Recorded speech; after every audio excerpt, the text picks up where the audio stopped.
What's happening, everybody? Just thought I'd come on and weigh in on the current state of pro boxing and this Misfits show on the weekend with Tommy Fury and Eddie Hall fighting because and a few of the fights on the card because, like whether you like it or not, right? If you're a purist or a casual or whatever you are, right? With this influence of boxing shit, right? I used to only see the bad in it, right? And like maybe I'd even just ignore it altogether. But now it's got so big that it's sending shockwaves all through the pro sport. And it's killing grassroots pro boxing, which might actually be a good thing, to be honest with you, Because I know a lot of pro fighters, right? And the reason I never went pro is all of the shit that goes along with it. When I was active fighting, right? Because back then you had to sell 50 tickets to pay for your journeyman before you got anything yourself. Now I think it's about 70. And when I speak to a lot of pro boxers, right, they can't sell tickets when they're fighting on the same weekend as the big unlicensed shows, because the big unlicensed shows are sort of copying the same formula as what these Misfits cards are doing. So if you're a pro fighter and you're not on the TV, you've got to sell like 70 tickets at 50 quid a pop, which is a hard enough challenge in itself, right? And you're competing with these big unlicensed shows, and that's before you get a penny. So if you sell 100 tickets, you're only getting about 300 quid in your pocket for months and months of preparation, getting punched in the head and training your arse off, right? For 300 quid, it's not worth it. You know what I mean? And it's like who would rather go to see that, where it's like at a pro show you're paying 50 quid, there's 9 fights, 7 of them are formalities, or you got a DD or the straightener show and there's 25 fights and 15 of them are well matched, and there's MCs on and entertainment and smoke machines, and it's all over, like it's professional camera work and it's all over social media. Do you know what I mean? It's a no-brainer for most people who aren't hardcore boxing fans. And if you are a boxing purist, do you want to go and see a local pro show, or do you want to go spend a few extra quid and go down and see like Fabio Wardley versus Daniel Dubois or something like that? You know what I mean? And then when it gets to like a higher level pro boxing, right? I've spoken to a few kids, like who've been managed by Eddie Hearn and people like that. I'm not saying names, but they sort of get fed to the wolves a bit. You know what I mean? Get matched really, really hard of people like Eddie Hearn. Eddie Hearn's going on like he's some sort of hero now, and like he's a victim because Dana White's come on the scene. But there's a lot of fighters that come to me, or a few, but I've heard of us on social media, and they've slagged Eddie Hearn right off, for like how he's matched them and all that, and like not took care of them properly. And I mean, look what he's just done with Dave Allen, put him in with Hrgovic. Stupid fight that. Like, should have put him in with Dillian White. Bigger name, just been flattened by Atuma. White boxed him years ago and went the distance with him. Would have been a good selling point. Instead, he puts him, like in with Hrgovic, who he never stood a chance against. And like, it's just derailed all momentum Dave Allen had. And Eddie Hearn just did that so he can make a few quid and keep Hrgovic signed on his books, keep that Hrgovic happy. He done the same with Kell Brook, ruined his career, put him in with Golovkin. Made no sense at the time. But like even UFC, right? I don't know the bloke myself, but I've got a couple of pals who know that Phil de Vries. And they told me he went over and fought Stipe Miocic, one of the best in the world, right? This is how little the UFC pay fighters. I'm sure I heard he got 16 or 20 grand for it, but they didn't look after his plane tickets and all the rest of it. So he had to pay all of that, pay his training camp, He got taxed in America and taxed over here for it. Had basically nothing left by the end of it all. And that's for fighting one of the best in the world. You know what I mean? Probably one of the best ever in Stipe Miocic. So, like you say, this influencer stuff and the way how big unlicensed getting, it's a pathway for fighters to actually make a few quid, right? Even when they're not that good. To like, you know, and it's a good platform, and like it's a different model.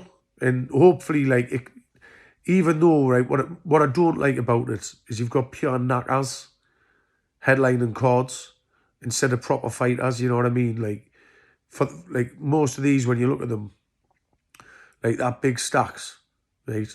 And I know he got like punched in the mouth, loads of people were feeling sorry for him of that Jordan McCann. I think he deserved it, personally. I mean, if you saw that video where he rives that kid all over who made fun of him for doing gay porn or like asked him about doing gay porn, right? At the end of the day, if you're going all over social media saying you're the hardest man in Britain and you've done, he's admitted to it, I think, on other videos where he's talked about doing stuff with a load of men on camera, what he's done for money, right? If someone asks you about it or takes a piss out you for it, when you have done it on camera with other men, and then you fucking gonna set about him and rag him about, like, I'm sorry, mate, you've just got to take it on the chin. If he's done the gay porn, he has to take it on the chin. And like the way he was squaring up to Shane Fury and all that, and all these prison stories where he goes on about hitting people over the head with hammers and all that, like, kids watch all of that, man. Do you know what I mean? And you see him on the pads, he hasn't got a clue what he's doing. And I can't remember what that black kid he's called, who's he's fighting's called, but he's going to knock him out, because I watched them both on the pads, and that Stacks will get knocked out in the first or second round, in my opinion. I've got very little doubt about that, of watching them both. And I've got no sympathy on him either for getting a smack yesterday. Whether his gimmick's banter or not, because it's over, his gimmick, after this weekend. With Tommy Fury and Eddie Hall, honestly, you know, with these main events on these Misfits pay-per-views and that, I've been thinking for a long time, a lot of these are fixed, you know. And they always seem to end in a way where everyone's a winner. It's like when Tommy Fury beat KSI, he kept his unbeaten record, but he didn't embarrass KSI. And KSI still kept like the possibility of a Jake Paul fight alive there. When Jake Paul fought Joshua, anyone with a boxing brain knows Joshua should have flattened him in a minute. I said beforehand, you watch, Jake Paul will have a few good moments. You go 5 rounds, and it keeps alive a fight with like Jake Paul and Canelo, which will make millions. Because people will be like, oh, he got chinned off Joshua, but he's a lot bigger than Canelo. Do you know what I mean? And for Joshua, I got a bit embarrassed. He got dragged into a few rounds with a YouTuber, but he got 90 million for it. And he still won. So it still keeps Fury fight alive, or whatever else he's going to do next. So by that logic, which is my logic, that I think a lot of these are fixed, these big main events and these influencer cards. If I'm going to predict it right, I think that the way everyone ends a winner is it's a competitive fight, or Eddie Hall's winning, then Eddie Hall gets disqualified for riving Tommy Fury about. That's what I think is going to happen.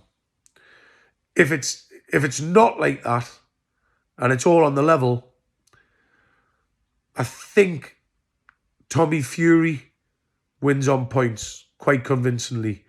But there is a danger he gets hurt badly once or twice or knocked out. But I think that he's going to like box Eddie Hall's head off, probably, if it's all on the level, based on the footage I've seen of Eddie Hall and the like thingy. But Eddie Hall can definitely punch like hard. You know what I mean? And lastly, the other one I've seen on this card, You know, I know there's a few fights on, but that Jordan McCann versus Jack Kay, a lot of people are going on like it's a formality, right? That Jack Kay is going to beat him. But when I watched the footage of them hitting the pads at the open workout, right? That Jack Kay's knee wonder kid. He's a very raw novice with little or no natural ability, right? When you watch him, he might be the bigger puncher than Jordan McCann. I don't know, because everyone's laughing about Jordan McCann because he's fat and like how bad he looked at, or he was fat. He's lost a lot of weight, and how bad he looked. You know, like on that video when he's hitting the bag, monging out a bit. But you don't know how much of that's for sure, right? He's lost a lot of weight. He looks like he's been doing some hard cardio. And honestly, Reese, if he doesn't get knocked out, and I don't really think that Jack Kay looks like he's a very big puncher. I think this fight said it was 4 frees. That's for people who've not boxed, 4 frees, right? That's deep waters for 2 kids who don't know what they're doing and haven't been training very long, you know. So it might be 4 twos, but I saw 4 frees, that this is 4 frees somewhere. So this is going to come down, I think, to heart and fitness. I don't really think either of them will be able to last 4 frees at a good pace. But it's who's going to outlast who, I think.